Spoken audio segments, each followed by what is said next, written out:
Harun Olira dari Program Studi D3 Keperawatan Universitas Harapan Bangsa Purwokerto. Di sini saya akan memaparkan terkait hasil karya tulis ilmiah yang berjudul Asuhan Keperawatan Nyeri Akut Post-Op pada Tuan M dengan diabetes mellitus ulcus pedis dextra di ruang Edelweiss RSUD Dr. R. Godang Taruna Dibata Purbalingga. Sebelumnya saya mengucapkan terima kasih kepada penguji 1 Bapak Topan Heri Wibowo, penguji 2 Bapak Tenang Tri, dan penguji 3 Ibu Prasanti. Yang pertama, marilah kita panjatkan puji syukur kepada Allah Subhanahu wa Ta'ala yang senantiasa memberikan kemudahan bagi penulis dan berkat dukungan dari orang tua, saudara, bahkan teman-teman, penulis dapat menyelesaikan laporan tugas akhir ini dengan baik.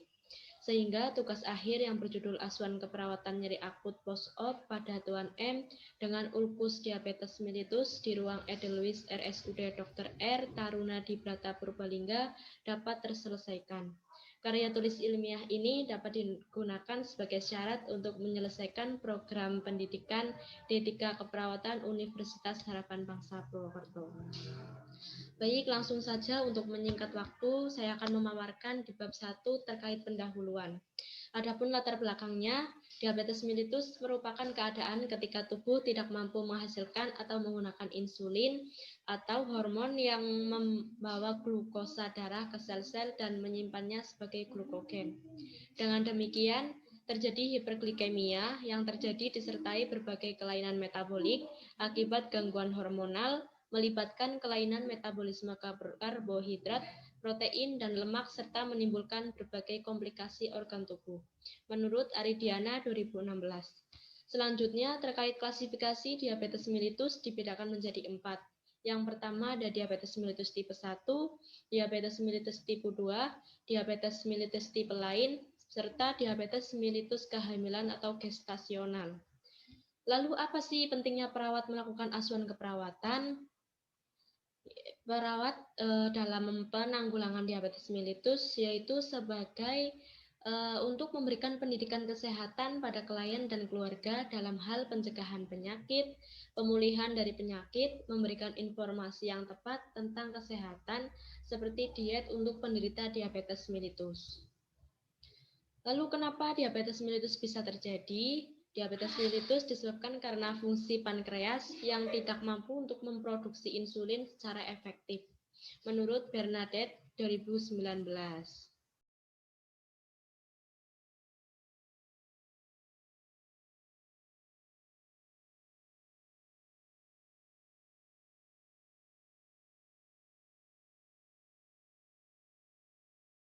Terkait bab 2, tinjauan pustakanya yang pertama, diabetes merupakan suatu gangguan metabolisme karbohidrat, protein, dan lemak akibat dari ketidakseimbangan antara ketersediaan insulin dengan kebutuhan insulin tersendiri. Gangguan tersebut dapat berupa defisiensi insulin absolut, gangguan pengeluaran insulin absolut, gangguan pengeluaran insulin oleh sel beta pankreas, ketidakadekuatan atau kerusakan pada reseptor insulin sebelum bekerja, menurut Damayanti 2015. Lalu apa sih faktor predisposisi menurut Selmeter dan Bare 2013? Yang pertama terkait diabetes mellitus tipe 1 itu akibat faktor genetik dan faktor imunologi. Untuk diabetes mellitus tipe 2 itu diperkirakan untuk usia di atas 65 tahun dan akibat obesitas maupun riwayat keluarga. Terkait tanda gejala atau manifestasi klinisnya, pada diabetes mellitus yang pertama itu ada poliuria, yang kedua ada polidipsi, yang ketiga ada polifagi, yang keempat penurunan berat badan dan rasa lemah, yang kelima ada kelainan pada mata atau penglihatan kabur. Yang selanjutnya ada pemeriksaan penunjang. Yang pertama ada pemeriksaan gula darah, yang kedua untuk pemeriksaan plasma puasa, yang ketiga ada pemeriksaan kadar albumin glikoliase, yang keempat ada tes gula darah atau A1C. Untuk penata laksanaan diabetes mellitus, yang pertama ada pengelolaan luka, yang kedua ada diet, yang ketiga untuk obat hipoglikemik, yang keempat terkait latihan fisik, Yang kelima, pemantauan mandiri glukosa darah. Yang keenam, terkait edukasi. Untuk 5 pilar diabetes mellitus, yang pertama ada pilar edukasi atau pendidikan. Yang kedua ada pilar pengaturan makan. Yang ketiga ada pilar berolahraga secara teratur. Yang keempat ada pilar kepatuhan konsumsi obat-obatan. Yang kelima ada pilar monitoring terhadap regulasi gula darah. Selanjutnya ada derajat ulkus diabetes mellitus. Yang pertama itu ada derajat 0. Belum ada luka terbuka, kulit masih utuh dengan kemungkinan disertai kelainan bentuk kaki.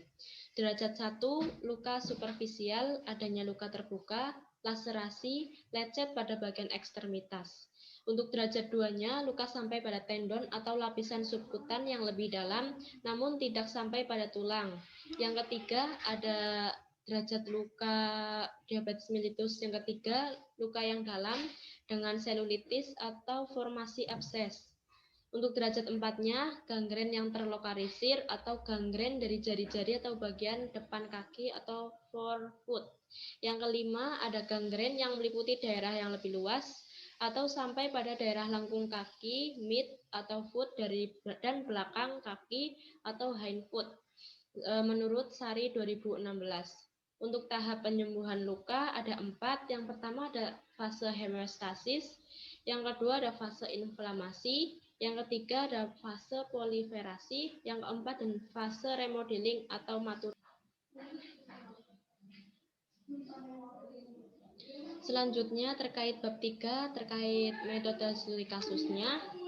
Untuk rancangan studi kasusnya, karya tulis ilmiah ini jenis studi kasusnya deskriptif untuk mendapatkan gambaran yang akurat dari sejumlah karakteristik masalah yang diteliti. Data dapat dikumpulkan menggunakan interview secara langsung, observasi, pendekatan studi kasus yang dilakukan pada pasien dengan ulkus diabetes mellitus.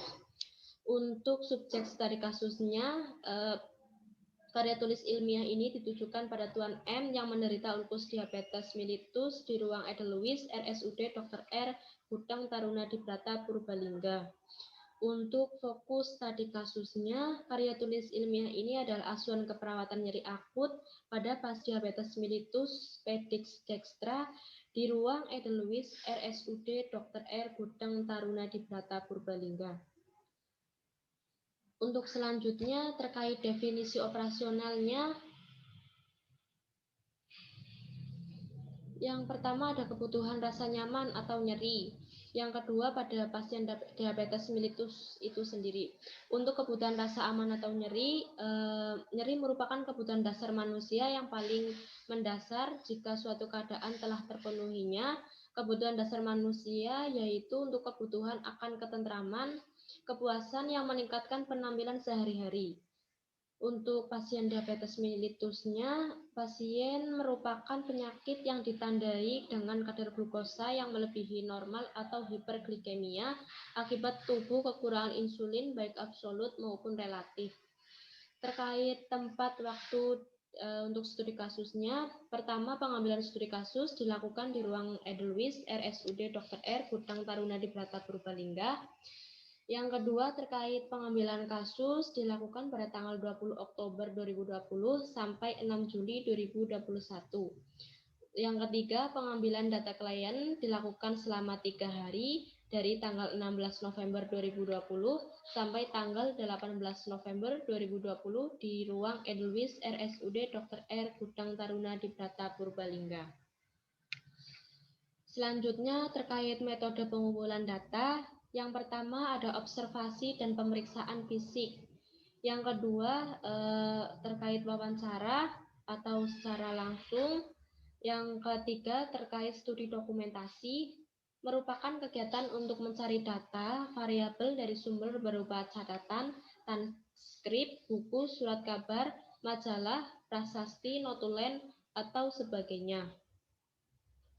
Selanjutnya terkait penyajian data, karya tulis ilmiah ini disajikan secara tekstual atau narasi dan dapat disertai dari cuplikan ungkapan verbal maupun subjek studi kasus yang merupakan data pendukungnya. Penulis mendeskripsikan hasil studi kasus melalui asuhan keperawatan. Untuk etika studi kasus atau etika penelitiannya, penulis menerapkan prinsip-prinsip etika penelitian yang diantaranya ada prinsip manfaat atau benevensi, berprinsip pada aspek manfaat, maka segala bentuk penelitian yang dilakukan memiliki harapan dapat dimanfaatkan untuk kepentingan manusia. Yang kedua ada prinsip menghormati manusia. Dalam prinsip ini, peneliti memiliki tujuan untuk memberikan kebebasan kepada pasien untuk menjadi subjek dari penelitian yang dilakukan tanpa ada paksaan dari pihak manapun.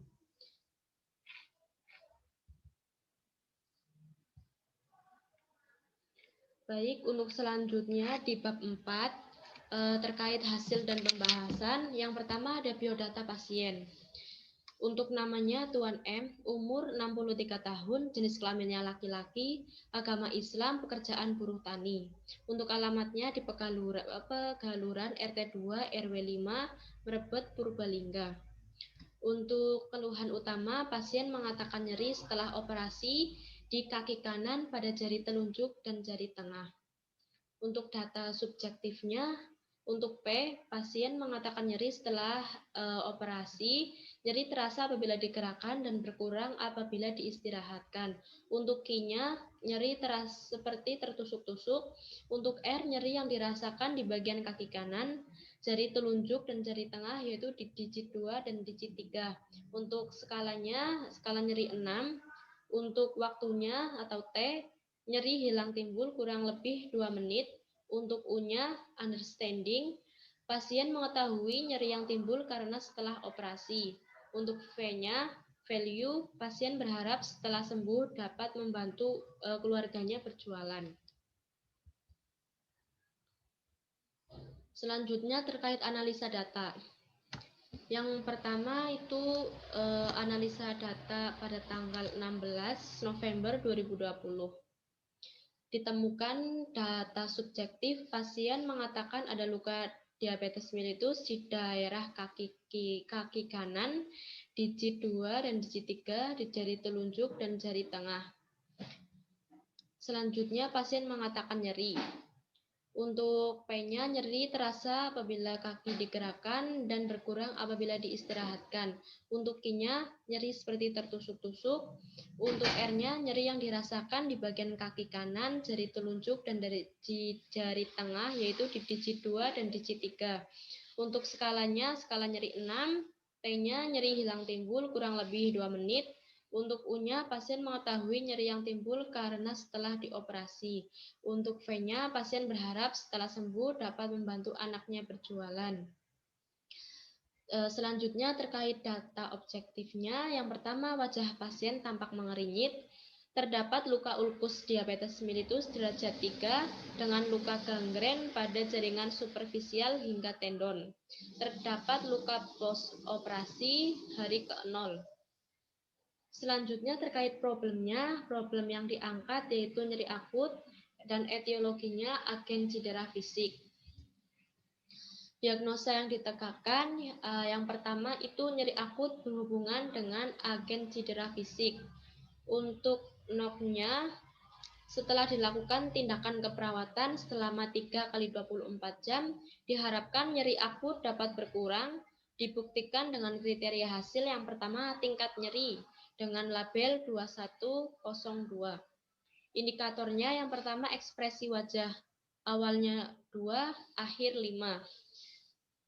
Yang kedua mengerinyit, awal 2, akhir 5. Ketegangan otot, awal 3 dan akhir 5. Untuk keterangannya, 1 itu sangat berat, 2 berat, 3 sedang, 4 ringan, 5 tidak ada keluhan. Untuk NOK yang kedua ada kontrol nyeri. Yang pertama itu indikatornya mengenali kapan nyeri terjadi. Awal 2, akhirnya 5.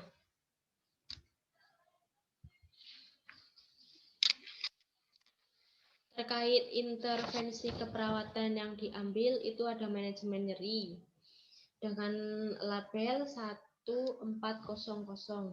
Yang pertama itu adalah lakukan pengajian nyeri secara komprehensif yang meliputi PKI-RST. Yang kedua, observasi adanya tanda nonverbal.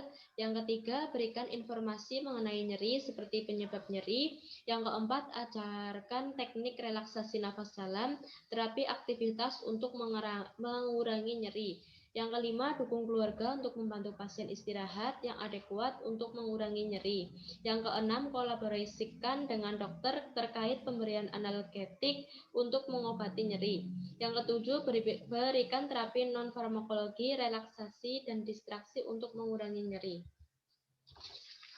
Selanjutnya terkait implementasi keperawatan, di sini implementasi keperawatannya itu 3 hari dari tanggal 16 sampai tanggal 18 November 2020. Untuk implementasi hari pertama, yang pertama itu melakukan pengajian nyeri komprehensif terhadap pasien. Yang kedua itu mengkaji derajat ulkus diabetes mellitus. Yang ketiga itu mengukur dan memonitor tanda-tanda vital. Yang keempat mengajarkan teknik relaksasi nafas dalam untuk mengurangi nyeri selama 5 menit. Untuk implementasi hari kedua, yang pertama itu melakukan pengkajian nyeri secara komprehensif. Yang kedua memeriksa kekuatan otot pada ekstremitas. Yang ketiga itu memberikan posisi semivolar pada pasien. Yang keempat, melakukan terapi non-farmakologi, yaitu relaksasi nafas dalam selama 5 menit untuk mengurangi nyeri. Untuk implementasi hari ketiga, yang pertama itu melakukan pengkajian nyeri secara progresif dan komprehensif pada pasien. Yang kedua, memberikan posisi semivolar pada pasien. Yang ketiga, melakukan terapi non-farmakologi, relaksasi nafas dalam selama 5 menit untuk mengurangi nyeri. Yang terakhir terkait evaluasi menggunakan swab di tanggal 16 November 2020. Untuk data subjektifnya, pasien mengatakan nyeri pada kaki kanan setelah dioperasi. Untuk P-nya, nyeri terasa apabila digerakkan dan berkurang apabila diistirahatkan.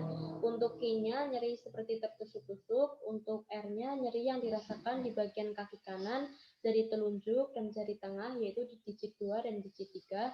Untuk skala nyeri 6. Untuk waktunya, nyeri hilang timbul kurang lebih 2 menit. Untuk U-nya, pasien mengetahui nyeri yang timbul karena setelah dioperasi. Untuk P-nya, pasien berharap setelah sembuh dapat membantu anaknya berjualan. Untuk data objektifnya, skala nyeri setelah dilakukan terapi non-farmakologi relaksasi nafas dalam masih 6. Kriteria hasil yang dicapai dari tingkat nyeri dengan label 2102. Untuk indikator ekspresi wajah, yang awalnya 2, akhirnya 5. Untuk hasil akhir belum tercapai, skala nyeri masih 6. Untuk indikator yang kedua, mengeringit, awal 2, akhir 5, hasil akhir tercapai skala 3. Untuk ketegangan otot, awal 2, akhirnya 5, belum tercapai, skala masih 3. Untuk keterangannya, 1 sangat berat, 2 berat, 3 sedang, 4 ringan, 5 tidak ada keluhan. Untuk A-nya, asesmennya, masalah nyeri akut berhubungan dengan agen cedera fisik belum teratasi. Untuk P-nya, lanjutkan intervensi terkait manajemen nyeri. 1. Kaji nyeri secara komprehensif. 2. Monitor vital sign. 3. Lakukan terapi progresif relaksasi nafas dalam. Untuk evaluasi perkembangan di hari kedua, tanggal 17 November 2020, untuk data subjektifnya, pasien mengatakan tadi malam kakinya terasa nyeri dan ketika kaki digerakkan terasa nyeri, pasien mencoba mempraktekkan kembali. Selanjutnya terkait evaluasi perkembangan di hari kedua, yang pertama untuk data subjektifnya, pasien mengatakan tadi malam kakinya terasa nyeri dan ketika kaki digerakkan terasa nyeri, pasien mencoba untuk mempraktekkan kembali latihan nafas dalam dengan rileks. Untuk P-nya, nyeri terasa apabila digerakkan dan berkurang apabila diistirahatkan dan melakukan terapi nafas dalam. Untuk Q-nya, nyeri seperti tertindih benda berat. Untuk R-nya, nyeri yang dirasakan di bagian kaki kanan, jari telunjuk, dan jari tengah, yaitu di digit 2, digit 3, hingga pergelangan kaki. Untuk skalanya, skala nyeri 5, T-nya, nyeri hilang timbul kurang lebih 2 menit. Untuk U-nya, pasien mengetahui nyeri yang timbul karena setelah dioperasi. Untuk V-nya, pasien berharap setelah sembuh dan dapat memenuhi kebutuhan aktivitas daily living atau ADL-nya secara sendiri tanpa ada bantuan. Untuk O-nya, data objektifnya, yang pertama skala nyeri setelah dilakukan terapi non-farmakologi relaksasi nafas dalam masih 5. Pasien dengan posisi semi-fowler, ekspresi wajah masih tampak mengeringit ketika nyeri timbul. Untuk kriteria hasil yang dicapai, yang pertama terkait indikator dari tingkat nyeri dengan label 2102. Untuk indikator ekspresi wajah awal 2, akhir 5 belum tercapai, skala nyeri masih 5. Untuk indikator yang kedua mengeringit awal 2, akhir 5 tercapai, skala 3. Yang ketiga terkait ketegangan otot awal 3, akhir 5 belum tercapai, skala masih 4. Untuk keterangan 1 sangat berat, 2 berat, 3 sedang, 4 ringan, 5 tidak ada keluhan. Untuk asesmennya, masalah nyeri akut berhubungan dengan agen cedera fisik teratasi sebagian. Untuk P-nya, lanjutkan intervensi terkait manajemen nyeri. Yang pertama itu posisikan pasien untuk memaksimalkan kenyamanan. Berikan posisi semi-fowler. Yang kedua, monitor vital sign. Yang ketiga, monitor dan kaji secara komprehensif terhadap nyeri. Yang keempat, masukkan dalam jadwal harian terapi non-farmakologi relaksasi nafas dalam. Yang terakhir terkait evaluasi perkembangan di hari 3, yaitu tanggal 18 November 2020. Untuk data subjektifnya, pasien mengatakan nyerinya sudah sedikit berkurang dengan meminum obat dan melakukan relaksasi nafas dalam jika tiba-tiba nyeri datang. Untuk P-nya, nyeri terasa apabila kaki digerakkan dan berkurang apabila diistirahatkan dan melakukan terapi nafas dalam. Untuk Q-nya, nyeri seperti tertindih benda berat. Untuk R-nya, nyeri yang dirasakan di bagian kaki kanan, jari telunjuk, dan jari tengah pada digit 2 dan digit 3 hingga pergelangan kaki. Untuk skalanya, skala nyeri 4. Untuk waktunya atau T, nyeri hilang timbul kurang lebih dari 2 menit. Untuk U-nya, pasien mengetahui nyeri yang timbul karena setelah dioperasi pada luka diabetesnya. Untuk V-nya, pasien berharap setelah sembuh dapat memenuhi kebutuhan ADL-nya tanpa bantuan dari keluarga. Selanjutnya terkait data objektifnya, pasien masih tampak menahan nyeri, posisi pasien semi-fowler, kriteria hasil yang dicapai dari tingkat nyeri dengan label 2102.